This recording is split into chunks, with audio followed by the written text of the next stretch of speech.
ഒരു കൊച്ചു വൈകുന്നേരം കണ്ടാലോ? ഞാൻ മിക്ക ദിവസങ്ങളിലും എൻ്റെ വീടിൻ്റെ പടിഞ്ഞാറ് വശത്തുള്ള കായലരുവിയിൽ പോയിരിക്കാറുണ്ട് കേട്ടോ.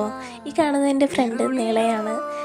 അവളുടെ കയ്യിലിരുന്ന ഒരു ചോക്ലേറ്റ് കളറ് നെയിൽ പോളിഷ് ഇട്ടിട്ട് അതൊക്കെ ഉണക്കിയതിന് ശേഷമാണ് ഞങ്ങൾ കായലരുവത്ത് പോയത്. അവിടെ നിറയെ ചിപ്പിയാണ് കേട്ടോ. ആ ചിപ്പിയുടെ പുറത്താണ് ഞാൻ ഈ ഇറങ്ങിയെന്ന് കളിച്ചുകൊണ്ടിരിക്കണേ. കയ്യോ കാലോ മുറിഞ്ഞു കഴിഞ്ഞാൽ ഉത്തരവാദിത്വം മൊത്തം അവൾ ഏറ്റെടുക്കേണ്ടി വരും, കാരണം അവളാണ് എൻ്റെ കൂടെ ഉള്ളത്. അതിനുശേഷം ഞങ്ങൾ ചുമ്മാ ഇരിക്കുമ്പോൾ ഇങ്ങനെ ചിപ്പിയൊക്കെ പിറക്കി പൊട്ടിക്കാറുണ്ട്. പൊട്ടിച്ചിട്ട് അവിടെ ഇങ്ങനെ വല്ല കൊക്കിനോ താറാവിനോ ഒക്കെ ഇട്ട് കൊടുത്ത് അങ്ങനെ വല്ലാത്തൊരു സന്തോഷം കണ്ടെത്തുന്നൊരു സ്വഭാവമുണ്ട്.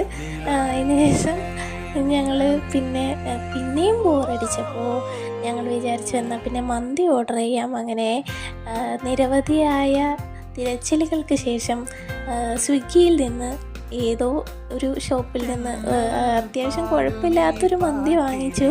എന്നിട്ട് അതിന് ടേസ്റ്റ് ഉണ്ടോ ഇല്ലേ എന്നുള്ളതല്ല, ഒരുമിച്ചിരുന്ന് കഴിക്കുമ്പോൾ അതിനൊരു വൈബുണ്ട്.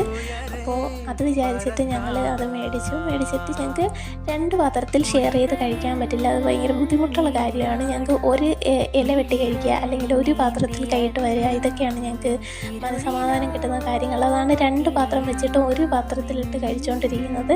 അങ്ങനെ ഫുഡൊക്കെ കഴിച്ച് കഴിഞ്ഞ് വീട്ടിൽ കയറാൻ നേരായി. അപ്പോൾ പോട്ടെ ടാറ്റാ.